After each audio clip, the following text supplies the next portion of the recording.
คนลาวอวยไทย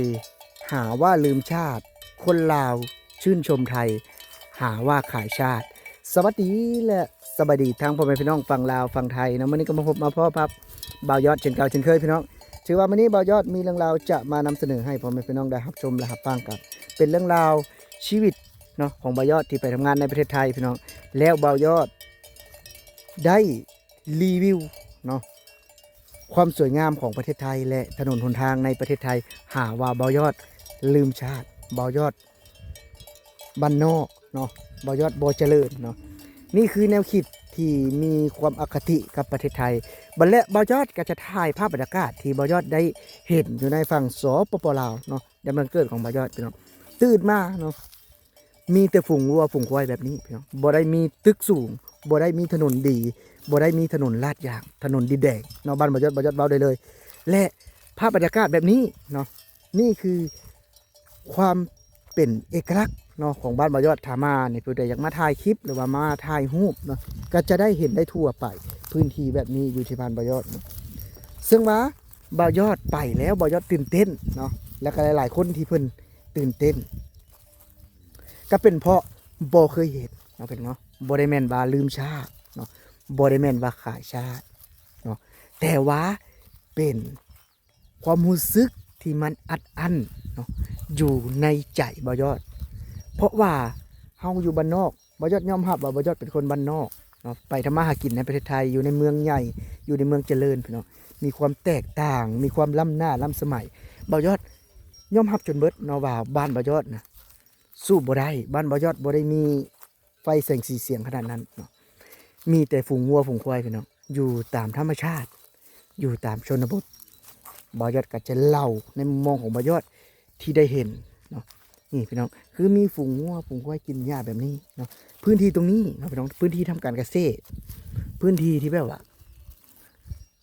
เป็นทุ่งนาเนาะที่แบบว่าปล่อยว่างเพราะว่าช่วงนี้เป็นช่วงหน้าแล้งเนี่ยพี่น้องนี่คือภาพบรรยากาศและ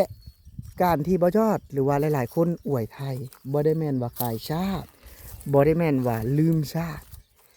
แต่เป็นการตื่นเต้นพี่น้องเป็นการตื่นเต้นเนาะอันนี้เว้าในมุมมองของบ่าวยอดนะหลายคนบ่าวยอดก็บ่ฮู้แต่ว่าอันนี้เว้าในมุมมองบ่าวยอดเป็นการตื่นเต้น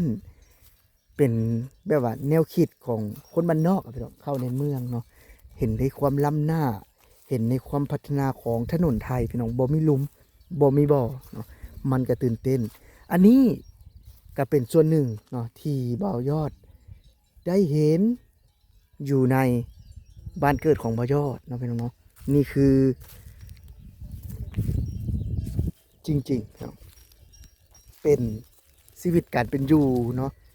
ในบ้านบ่าวยอดในปัจจุบันพี่น้องบ่เป็นคอนเทนต์บ่เป็นไปหาถ่ายม่องทุกยากเลยพี่น้องเนาะ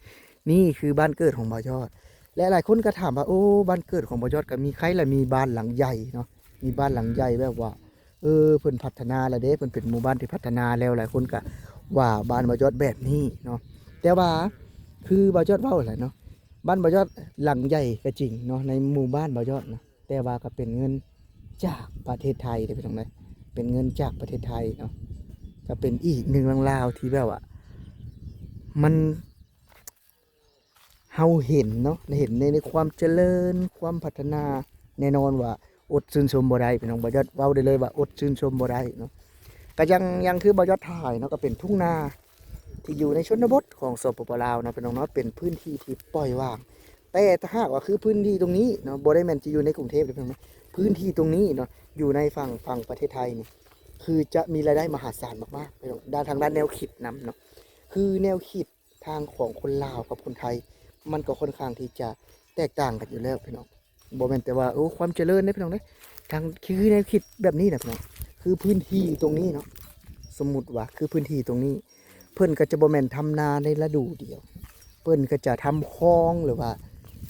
ทำอ่างเก็บน้ำเพื่อทำนาแซงเพื่อทำนาปักว่าซั่นซะเนาะก็จะมีรายได้เพิ่มขึ้นมาอีกให้ชาวเกษตรกรเนาะแต่ว่ามันบ่มีเนาะบ่มีในจุดๆนั้นบ่มีในจุดๆนั้นเนาะเพิ่นเนาะถือว่าบ่มีถือว่าเฮ็ดหยังก็แล้วแต่ชาวเกษตรกรเองเนาะถือว่าสิได้หรือว่าสิลุบสิจมก็แม่นกรรมกรแบบว่าชาวเกษตรกร เสียเงินเองเนาะอันนั้นคือบ้านบ่ยอดนะแต่ทางบางไทยคือเฮ็ดหยังก็ได้อะพี่น้องเฮ็ดหยังก็ล้ำหน้าล้ำสมัยไปเบิดบ่ว่าจะเป็นทางด้านแนวคิดเนาะเพราะฉะนั้นคือแนวคิดของคนลาวบางคนมันก็ยังอคติอยู่มันยังบ่ทันได้เจริญมันยังบ่ทันได้ล้ำหน้าล้ำสมัยคือจังคนไทยพี่น้องอันนี้บ่ยอดว่าได้เลยว่ายังเป็นแนวคิดที่ดักดานอยู่เนาะถ้าหากว่าคือคนไทยนะพี่น้องพื้นที่ณตรงนี้เนาะบ่แม่นสมมุติว่าคือเฮาเป็นประชาชนเนาะแล้วก็จะมีรัฐบาลจะมีผู้เกี่ยวข้องเพิ่นเข้ามาซอยเฮาเฮ็ดแนวใดจังสิได้ผลประโยชน์สูงสุดแบบณตรงนี้เนาะจะบ่ได้ปล่อยพื้นที่ว่างเนาะและถ้าหากว่าพื้นที่ว่างวันนี้มันก็จะมีความหมายดีบ่กับคนชนบทเนาะก็ดีเนาะมีพื้นที่ให้ผูงวัวผูงควายเนาะเล็มกินนี่ก็พื้นที่ข้อดีของมันเนาะข้อดีของมันแต่ถ้าหากว่าคือได้เห็นแบบนี้เนาะหลายคนก็คือจะบ่แปลกคือบ่ยอดได้เห็นพื้นที่แบบนี้เนาะแล้วก็เขาห้องบ่ได้เป็นมีเห็นได้พื้นที่ตรงนี้แล้วก็จะเห็นในความที่แบบว่าเฮาพูดออกมาจากใจเนาะคนไทยเพิ่นก็จะฮู้ว่าบ่าวยอดหรือว่าหลายๆคนเว้าออกจากใจว่า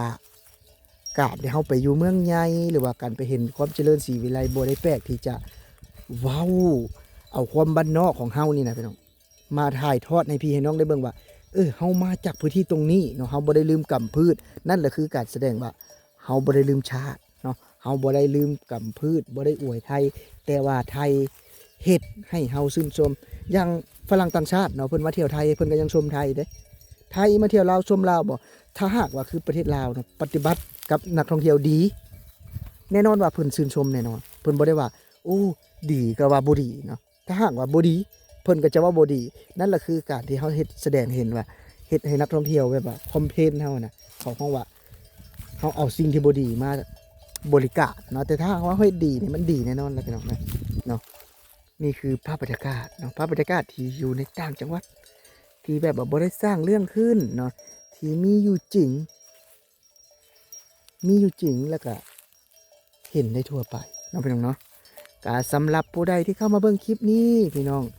ก็อย่าลืมเด้อฝากกดแชร์กดไลค์กดติดตามเพื่อเป็นกำลังใจให้บ่ยอดแรงงานลาวชาแนลเนี่ยเนาะสำหรับมื้อนี้ก็ขอให้ทุกคนมีสุขภาพแข็งแรงเนาะพี่น้องเนาะโชคมาร่ำรวยเบิดสุขผู้สุขคนเด้อครับ